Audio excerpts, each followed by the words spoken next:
Last night, a new episode of Married at First Sight started, so we're going to rewatch it and I'm going to give you my live reaction. This episode is called The Experts Have Questions, Season 18, Episode 16. And not only do they have some questions, I have some too. This episode is starting right where the last one left off, with Michelle knocking on the bathroom door and asking Madison if she has anything to say. And Madison's response said, "Are you going to come in here guns a-blazing?"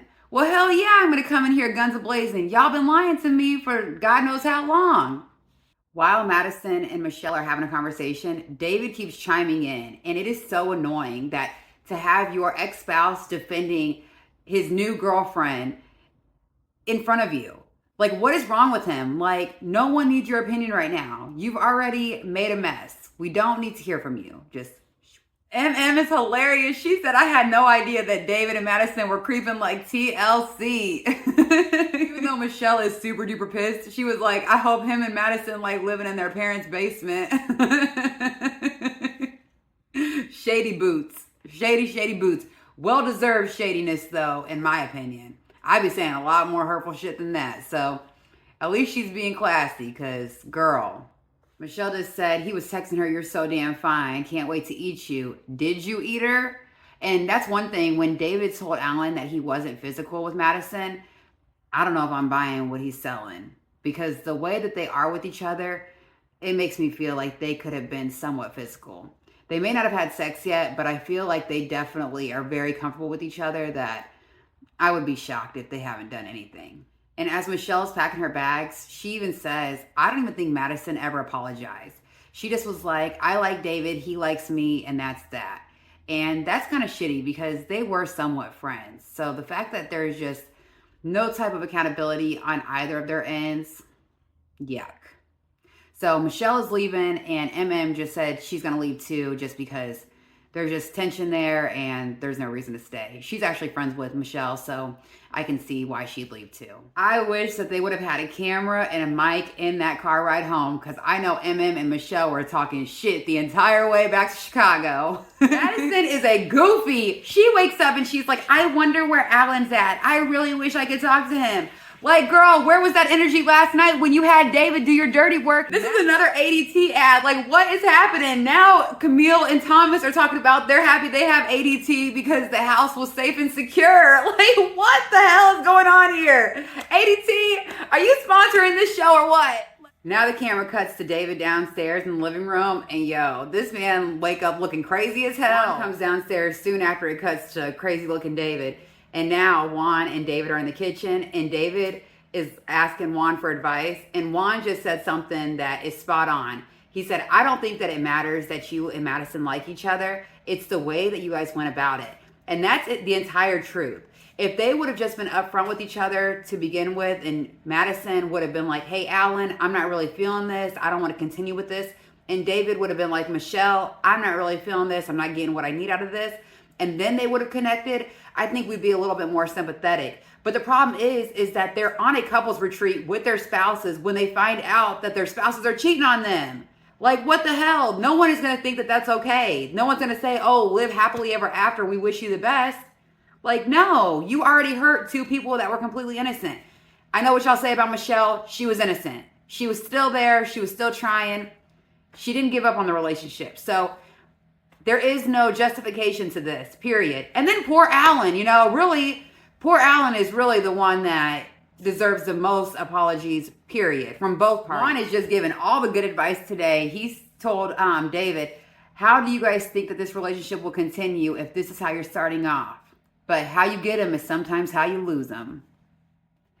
David just knocked on Madison's door, and Madison opened, and the first thing that they do is just give each other a hug. Ugh, it just does not feel right. It's not giving love story. Madison and David are sitting on her bed and they're talking. And one thing that I find so crazy is that them venting to each other about their current relationship is what made them grow so much closer. That is why talking to another person of the opposite sex about your spouse can be detrimental, because sometimes they see a perspective that you wish that your current spouse would see, and then you end up falling in love with them. Madison tells David that she doesn't want to start dating right away. She just wants to continue to build their relationship. And then also says, yeah, and we're also still married separately. What? Yeah, we know. We're well aware. Carla slept through everything last night, so now she's getting filled in by Madison about what happened. Madison starts by saying she has feelings for David and they have developed over the last few weeks. Carla just told Madison that she's grimy as hell, and then she was like, I need to sage this bitch. This is up, and this is like grimy, dude. Like, dirty. Madison just said the wildest shit ever. She said, I was trying to get through these 8 weeks before I went forward with these feelings. What? Why? Just to waste their time more?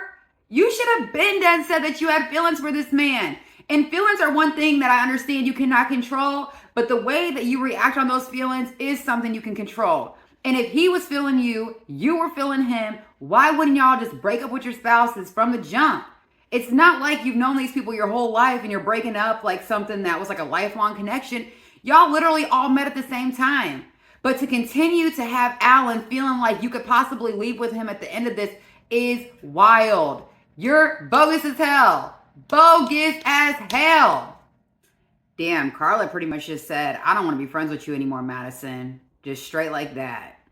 And after the conversation with the girls, Madison is now going back home too. Before Madison left, she ended up telling David that she was going to leave. And she was like, you can stay or you can go. And he was like, well, I'm going to give you a hug before you leave. One thing I forgot, though, is that she drove up with Alan. And Alan ended up leaving. So now she had to take like a Lyft or an Uber home. But David drove there. And I think that that's weird that he didn't leave with her. Do you think that he should have left with her? Just as Madison left, Alan just came back to the retreat house. I just thought about it. He had to come back because he had to get his car. Alan is talking to Carla and Camille, and he was like, it feels like Madison was dangling a carrot of hope in front of me. That's so sad. Alan says that he does not want to talk to Madison. He has nothing left to say. They can live happily ever after without him being involved. And he also seems so understanding. He said, not everybody is meant for everybody. But the way that they handled it was disgusting. And he's right. It was. They should have just been honest from the jump. And then everybody would just say, wow, that's so crazy that this happened. But they wouldn't be as bothered by it, I don't think. Alan just asked the guys if David and Madison slept in the same room last night. And I was wondering the same thing, but they didn't. Or at least the camera didn't show that they did. It looks like she slept in her own bed and he slept in his own room. David just came downstairs and he has all of his stuff packed and he's leaving. So he's telling the crew that he's leaving. And Carla's faces have me LOLing. The girl cannot hide her emotions. She's looking at him with side eyes and all. Michelle is back at her apartment in the city, the apartment that she shares with David. And she just called Pastor Cal. And Pastor Cal is like, hold on, what? Like, Madison? Alan's Madison? What is happening? He is just baffled at this conversation. He just can't even believe it. Since pretty much everybody went home, there's 2 couples left, Juan and Carla and Camille and Thomas. So they're just making the best out of the rest of the time that they have there. And they decided to go outside and play some pig, which is just a basketball game where you spell out pig. When you lose, you get a letter. Alan is now talking to Michelle at her apartment. At least they do have each other to talk to. The show is showing a montage of receipts right now, and it is not looking good because every single night, Madison and David typically stay out until like 3 o'clock in the morning. Listen to this message that Madison texted Alan. A piece of my mind. Literally right as I was pulling up, Madison texted me. Oh.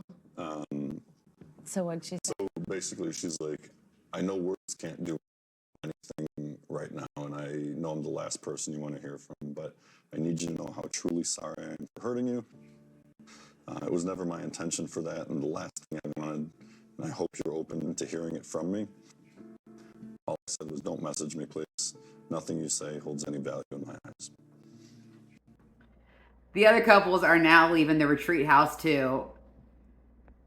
They're leaving at nighttime too, so you know that house was like bad energy. They were like, we gotta get up out of here. Just like MM and Michelle's car, I wish that I could hear what they're talking about on their way back home to Chicago, because I know that Juan and Carla are both talking mess, and I know that Camille is definitely talking mess while Thomas listens. Damn, Alan is packing up his house, and this man done tore the photos up in their wedding photo book. He was like, hell with you and hell with this wedding.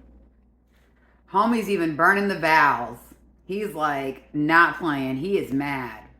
Madison just returned back to her house with Alan, and everything is just thrown in the trash. The vows are on fire. You can tell that he left pissed. And now she's packing up her stuff. She's going to leave the house too. Now Madison's saying that she's the one that should have told Alan, but she just didn't have enough courage to do so. Madison called her friend and said that Alan burned their photos and ripped up all of their photos from their wedding book, and also burned her vows. And the friend was like, that's psycho behavior. No, that's behavior that happens when you get cheated on. His behavior is given man scorned. This is the first time that I've ever seen Madison not look like she's going out to a pageant. She definitely looks like she's hella stressed and that she's been crying. Her hair's in a bun. She's wearing oversized clothes. She looks like she's going through it. One thing that I'm noticing is that David doesn't have a care in the world. He just is feeling like he's on cloud 9. But Madison now is having some big remorse. She's feeling really, really bad about the entire situation. And she even just said, I feel like the worst person in the world. Now MM and Akechi are meeting with the experts. And when Pastor Cal asked MM what she wished for Akechi, she said, my mom says she wishes him that he has peace. And the girl was like, one of the therapists was like, you didn't answer the question. And she looked at her and she's like, well, I wish him the worst. And when he came into the room, you could just feel it's like a bad energy. Like whatever he has on his shoulder, he needs to let that shit go, because he's carrying that around, and other people that can feel energies can feel that shit. I feel like every single time it starts to get tough, he starts to get going. MM just wrote this man a letter, and she said, in this letter, I have put in a list of local therapists near you. Now he's saying, as their marriage is officially over, that this is how she treated him all the time by giving him insults. Honestly, though, I felt like she held her tongue a lot of the time, where she should have just said how she was feeling, because he's going to walk out anyway. So might as well get it off your chest so it's not on your mind. And I think it was clever for her to write a letter and give him a list of local therapists, because homie needs it. He needs to figure out his life before he goes looking for love. You know that was a little shady. Somebody had to say it. Someone had to say it. I charged for consultations, but this one's on the house. So this episode is about to end, and before it ends though, Madison and David have been asked to come to a meeting with a therapist. I wonder how this is going to go. Therapists are coming in hot. They're like, so have you guys had sex or any type of intimate connection?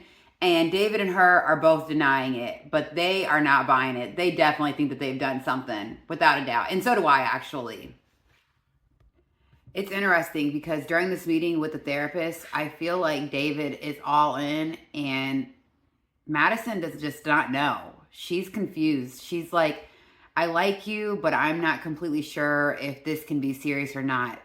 The conversation that they had on last episode was like, I felt like she was like, yes, yes, yes. And now after like considering it a little bit, I feel like she's like pushing the brakes a little bit.